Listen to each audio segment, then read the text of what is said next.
Bawat yugto ng sandali, halos di ko alam. Naglalakbay ang diwa sa ligayang nakamtan. Hello mga ka-idol! So ngayon, nandito na naman ulit ako. May ituturo pala ako sa inyo ngayong kanta na medyo old song nga lang siya, no? So yung title pala nitong kanta na ituturo ko ngayon sa inyo ay yung Bawal na Gamot by Willie Garte, no? So pagpasensyaan nyo na mga ka-idol, no? Kung ngayon lang tayo nakapag-upload kasi na-busy tayo sa trabaho. So yung strumming muna yung unahin kong ituro, no? So ganito lang siya. Down, down, up, up, down, down. So ganun lang yung gagamitin nating strumming pattern, no? So proceed na tayo doon sa kanyang verse. So yung verse niya dito mga ka-idol is G minor. Ayan yung G minor, nakabar siya sa 3rd fret, 1, 2, 3, nakabar siya dyan. Dito naman sa 5th fret ay itong 5th string, tsaka 4th string. Ayan, G minor. Sunod, C minor. Yung C minor, nakabar pa rin sa 3rd. Tapos dito naman, sa 4th ay 2nd string. Sa 5th naman, 5th fret, 4th string, tsaka 3rd string. Ayan, C minor. Tapos pupunta kayo ng F. Ayan yung F, nakabar siya dyan sa 1st fret. Dito naman sa 2nd ay 3rd string. Dito naman sa 3rd fret ay 5th string tsaka 4th string. Ayan, F. Tapos pupunta kayo ng B flat. Yung B flat, nakabar siya dyan sa 1st fret ulit. Dito naman sa 3rd fret, 2nd string, 3rd string tsaka 4th string. Depende sa inyo kung ganito kayo mag B flat. Kasi ako ganito. Ayan, B flat.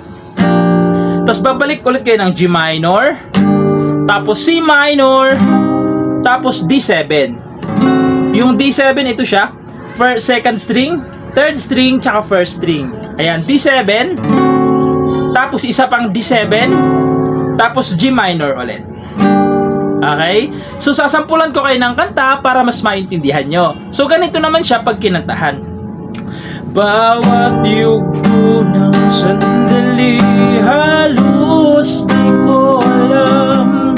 Naglalakbay ang diwa sa ligayang nakamtan.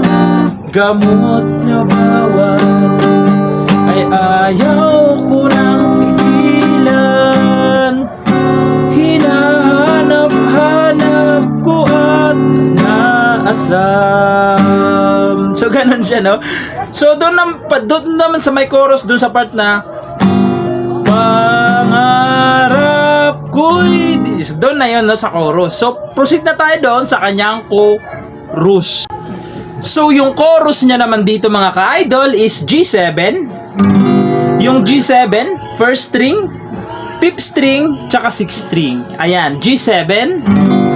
Sunod, babalik kayo ng C minor, tapos F, tapos G minor, tapos C minor ulit, tapos D7 ulit, tapos G minor ulit. So, kantahan natin yung kanyang chorus para mas maintindihan nyo, no? So, ganito siya pag kinantahan. Pangarap ko'y di maabot dahil sa bawal na gamot. Labis ko nang pinagsisihan ang aking kamalian. Tapos pupunta kayo ng adlib, no? So yung adlib naman niya mga ka-idol is G minor, C minor, tapos F, tapos B flat. Pagkatapos niyan, pabalik ko lang kayo ng G minor, C minor, tapos D7 na, tapos G minor ulit. Okay?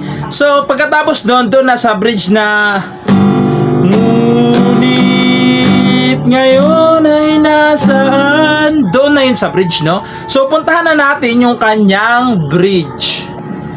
So yung bridge niya naman dito mga ka-idol ay same lang ng chorus. Okay? Same lang sila ng chords, no? So same lang naman, sasabihin ko na lang, no? So ito yung bridge to, same lang ng chorus. G7, C minor, F, B flat, tapos pupunta kayo ulit ng G minor, C minor, D7, tapos G minor ulit. Okay, so kakantahan natin yung kanyang bridge para mas maintindihan nyo, no? So, ganito siya pag kinantahan. Ngunit ngayon ay nasaan ang langit na walang hanggan. Labis ko nang pinagsisihan ang aking kamalian.